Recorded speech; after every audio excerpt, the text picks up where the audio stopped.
This podcast is sponsored by ebookit.com, self-publishing solutions for the independent author and small press. Visit us today at ebookit.com. Welcome to the Toastmasters Podcast, the official podcast of Toastmasters International. Hello, everybody. This is Greg Gazin. And I'm Ryan Lebeck. Ryan, we have a special guest with us today. Who are we speaking with? Oh, man. Well, today, Greg, this is a topic that I'm really excited about, emotional intelligence.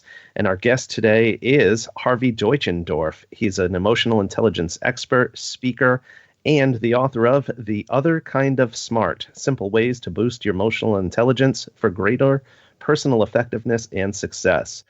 Harvey's a regular contributor to Fast Company and writes a monthly column for HR Professionals magazine. He's a certified trainer for Canfield Success Principles. In 2015, Harvey was recognized as one of the top thought leaders in trust by Trust Across America.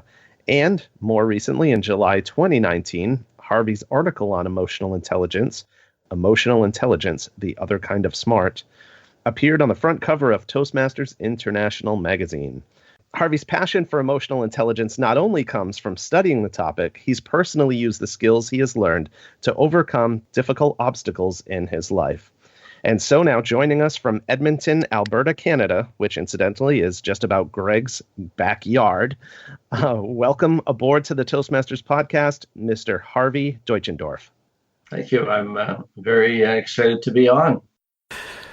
Welcome, Harvey. Emotional intelligence. It's quite an interesting topic. It's one of those words that sometimes we might think we know what it means, but sometimes we may not necessarily get it right. Tell us a little bit about what emotional intelligence is and why is it something that's important? Well, emotional intelligence is our ability to recognize, to differentiate, and to manage our emotions in a way the emotions of others as well. And why it's so important is that in the last 20 plus some years where we've discovered that it is even more important to our success, not only at work where most of the studies have been done, the work's been going on in emotional intelligence, but in the rest of our lives, in our homes, in our relationships with our friends, that it's one of the really, really most important, one of the most crucial things to how successful we are in our lives, as well as how happy and fulfilled we are as well. Harvey, you open your article with a startling statistic, which is always a good way to get your audience's attention, as we know in Toastmasters. According to your article, you quote the World Economic Forum's Future of Jobs report, in which they state that by the year 2020, emotional intelligence will be one of the most desirable job skills. And I'm really curious to know, how is it that employers, interviewers, managers, how do they assess a job candidate or an employee's emotional intelligence? That's a very good question. And I've actually, that's sort of new territory now for actually employers, for human resource people, because the way to test for emotional intelligence is to really ask some very, very interesting probing questions. One of the questions that I suggest asking is, who do you admire? Who we admire gives us a real good idea of our personality.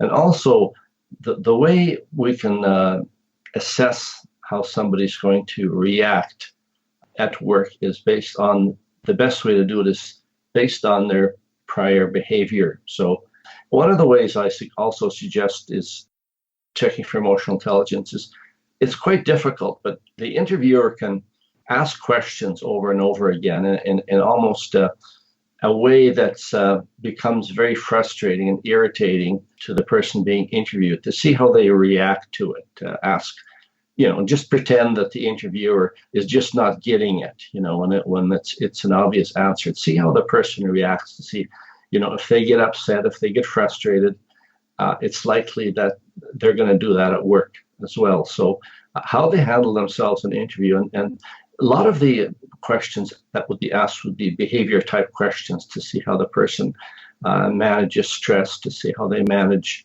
somebody asking them some very, very difficult questions. So that's interesting. So the employer is basically probing the individual, trying to find a trigger. So in essence, instead of getting them to react, what you're really trying to do is get them to respond intelligently. That's right. See how well they would handle somebody basically that is, everybody's going to respond well to somebody who is going along with what they're saying is basically easy to get along with. The test in emotional intelligence is how do we respond to people, that are getting under our skin, that are frustrating us, that are pushing our triggers. That's the real test of emotional intelligence. And we're going to come across those people at work for sure. We're going to have to work with all kinds of people, be in all kinds of stressful situations, how somebody handles stress as well, what they do when they run into stress and how they deal with pressure situations. Harvey, I'd love to dig into this just a little bit more. Sure. Towards the end of your article, you mentioned the notion of grace under pressure. And it sounds like the kind of job interview that you're talking about really is a pressure test for the candidate. So whether it be pressure in that form or just of maybe working under a tight deadline or conflict in the workplace or in the home, I'm really interested to know what are some practical ways to practice and develop that grace under pressure that we tend to really, at least I do, really admire when we see it in others. One of the first ways to do it is when we're feeling ourselves losing control of our emotions is just to take a few minutes before we respond, or even seconds maybe, but take a deep breath and not respond right away when we have that urge to say something we may regret later. We're feeling our emotions rise in a way that's not anger's coming up, frustration to a high level, is just to give ourselves a little bit of time before we respond instead of just reacting from our emotions, because if we do, it'll never be good. As far as if we're in a situation we're really having trouble dealing with, take some time out, take time away from it till we can start to think things through, be able to relax. And people that are emotionally intelligent have ways, that lots of techniques that they've learned on how to relax and how to deal with these types of situations. They don't right away tell themselves, they don't jump to conclusions very, very quickly. They try to look at the situation from a much broader perspective. When you're there in the moment, though, sometimes it can be difficult. You might be in a situation, you're standing, you've got someone right in your face, or you're right in their face, and you don't necessarily have the time. Mm-hmm. What can you do about that? Or how can you learn, perhaps, to say, okay, if this situation comes up, this is how I'm going to handle it? We usually could take a few seconds at least before, maybe take some deep breaths. Maybe for me, what I do is when I'm driving, when I get upset at somebody, I take a few seconds and I start counting to 10, 1,000, 2,000 before I do something, shout at somebody, or I take a few seconds, and usually I relax, and then my thinking starts to kick in. I'm wondering, why this person cut me off and that type of thing. And then I usually calm down. I get more curious at that point than I am angry. If we can just take even a few seconds sometimes before we react, or say, well, I can get back to you on that or whatever. Don't deal with anything when we're at a point where we're ready to explode, where we feel emotions that are sort of taking hold of us, or we have trouble controlling and not responding. Actually, that's a great idea, because I know a lot of us will probably find ourselves in our vehicles, and that would be a great time, as long as, of course, we can keep focused on the road. Yeah. And the good thing to do is we can practice that, when we're even in a point where we're a long ways from our emotions taking control of us. Is just start doing those things, practicing those things. So when we get into a situation where, we're really, really, we feel those emotions coming up and we feel them taking control, that we automatically go to that place where we start doing that, start counting, or doing something else, maybe singing some tune, some ditty into ourselves or something, some other way that we can just automatically go to where we get out of that place where the emotional level just keeps rising, give ourselves a break from it. An email too. I just thought of that, as my phone dings. Think before responding. Yeah. when you send an email that's going to be really, really angry, don't send it right away. Maybe, think about it for a little bit. And usually you don't end up not sending it. Yeah, very true. Very true. Harvey, I understand the model of emotional intelligence, or the theory of emotional intelligence, was first posited in the 1960s. And of course, for many of us, we probably first heard the term after Daniel Goleman's book, Emotional Intelligence, was released in the 90s. I know that was, as I understand, a watershed moment for you, gave you a real aha moment. Can you maybe share a little bit about what you discovered, that aha moment as you read Goleman's work, and how that led to the passion that's consumed your life? And before you answer that, I'll also add something that I found that's really unique about you, Harvey, from looking at your website is we have a lot of people who are, speakers and consultants in different areas, and they might have 2, 3, 4, half a dozen different topics they specialize in. But I have it that you are all in on emotional intelligence. So I just want to really make that clear to our audience. Harvey is not a jack of all trades here. He is like the emotional intelligence guy. So with that backdrop, if you could share your aha moment, love to hear it. Yeah, sure. My parents were refugees. They came from Europe after World War II, came to Canada, and had to borrow money from their church to come for passage. Very poor when we were growing up, my brother and I, and the family was in a survival mode. And also there was quite a bit of conflict in the family. And my way of escape was to get an education. I was fortunate I did well in school. So I went to university. I was the first one in my family to go to post-secondary. And I went out and I got a career. I was working as a professional. I was actually a social worker. Life should have been great. I'd gone far beyond what anybody in my family did, but it wasn't. And I tried to figure out what was wrong. And I read self-help books, could never figure out. And then I read Goleman's book, Emotional Intelligence, Why It Can Matter More Than IQ. And I got to, I can't remember the page to, and it said, all your intelligence can come to naught when emotions hold sway. And I was there. Aha, that's it. That's the that's the answer.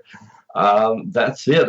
I need to work on my emotions. And I read the book and I learned everything I could about emotional intelligence. I took training and I joined a men's organization called the Mankind Project and started. We work on our emotions. We talk about our emotions and work through them. And it was an opportunity for me to really start using the stuff. And then I realized the answer was in emotional intelligence.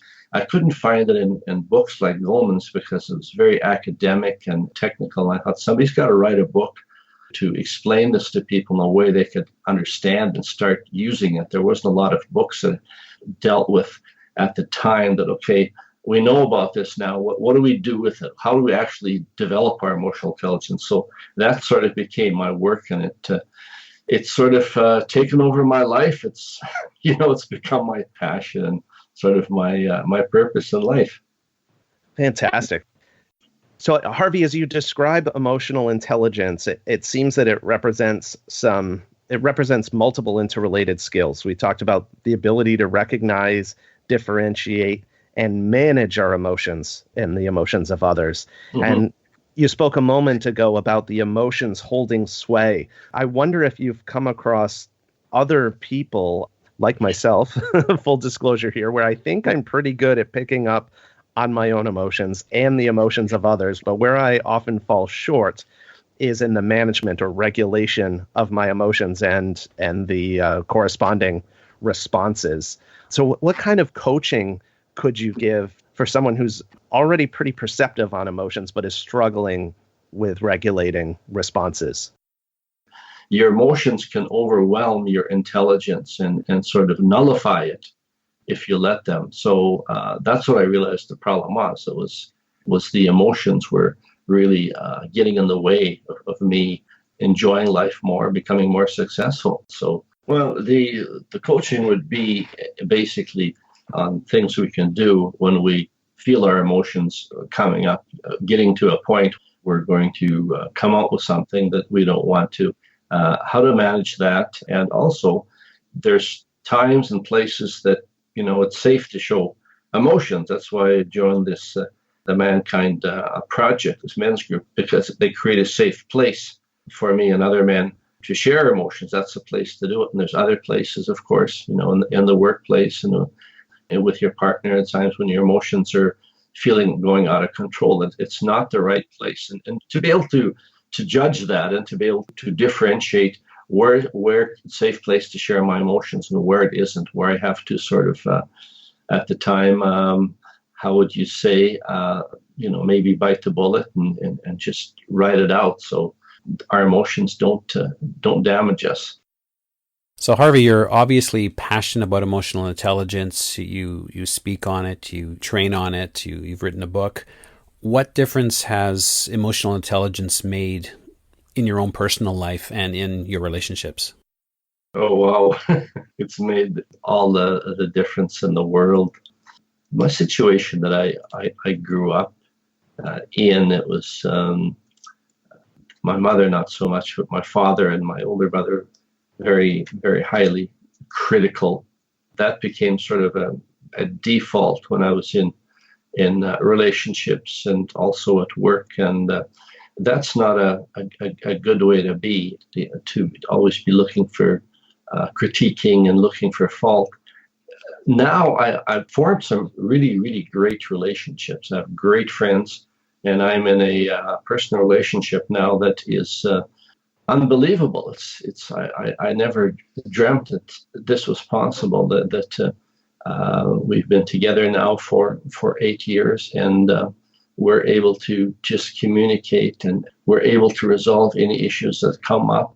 I've learned to listen when people talk. Instead of thinking of a response, which I think most of us do when we're speaking, I just learned to listen and to find out more about the person, remember things about them.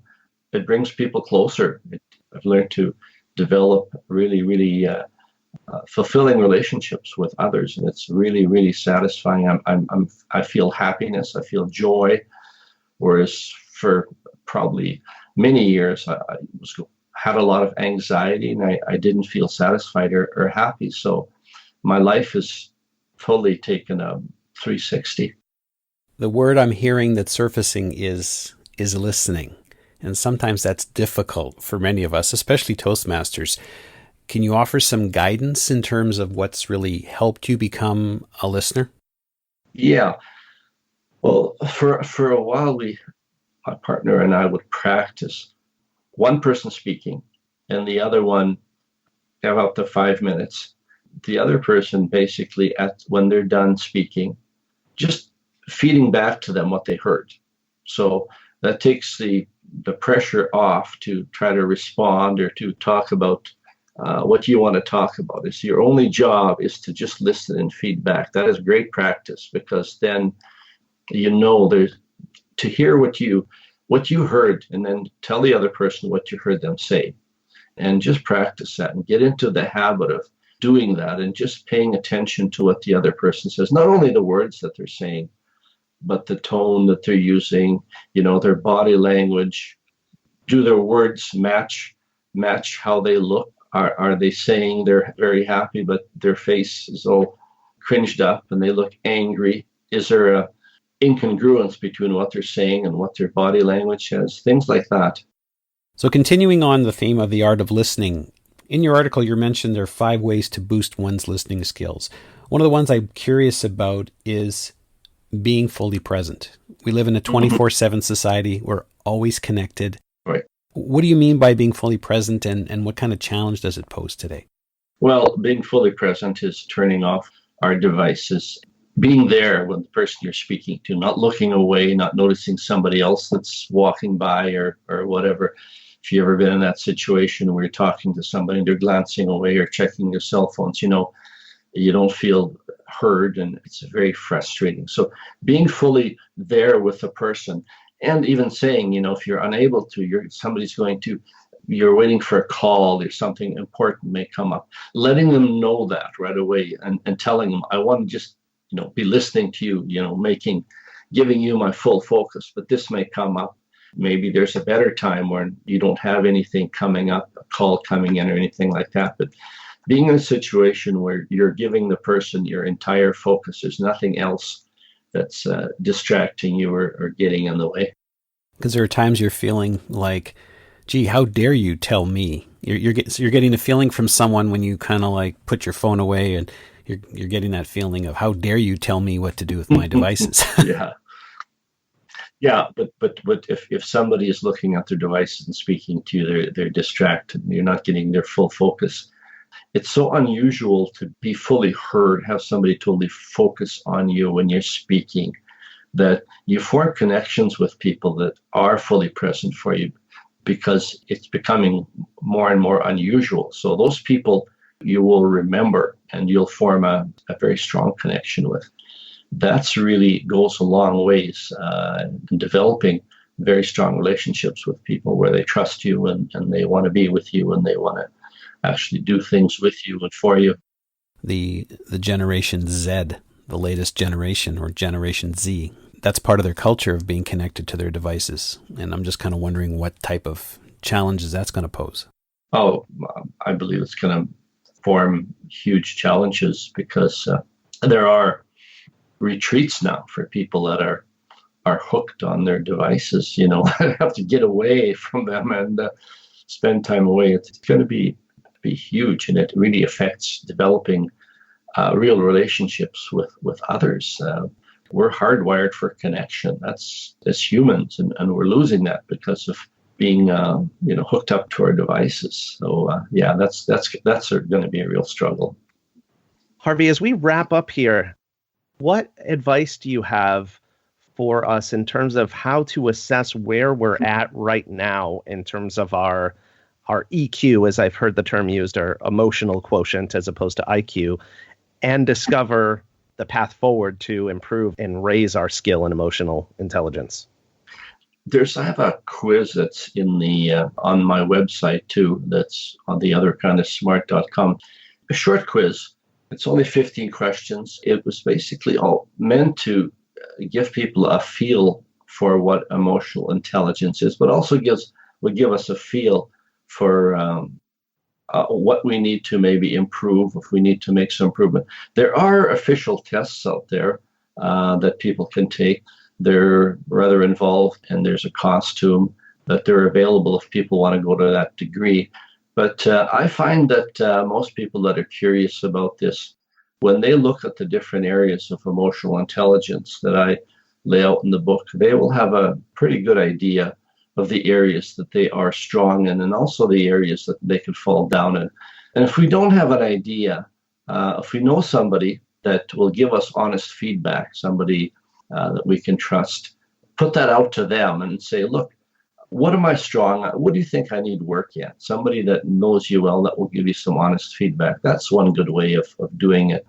Like I say, there are tests out there, but we don't necessarily have to go to that degree. We just need some good feedback from others, and just look at ourselves in a very honest manner. Harvey, we appreciate you taking the time to come on the show today and share with us. Where can our listeners go to learn more about you and to keep in touch? The website is theotherkindsmart.com. That's one word, theotherkindsmart.com. They can get in touch with me through the website. And I'd love to hear from your listeners. So I really appreciate the opportunity to speak to you today and your audience. Thank you. Thanks, Harvey. It's been fantastic. I thoroughly enjoyed it.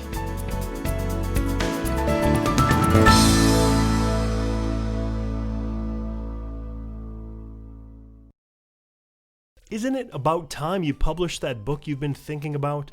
We can help with that. At ebookit.com, we've been providing authors and small presses with ebook publishing services since 2010. Visit us today at ebookit.com and let us know how we can help you.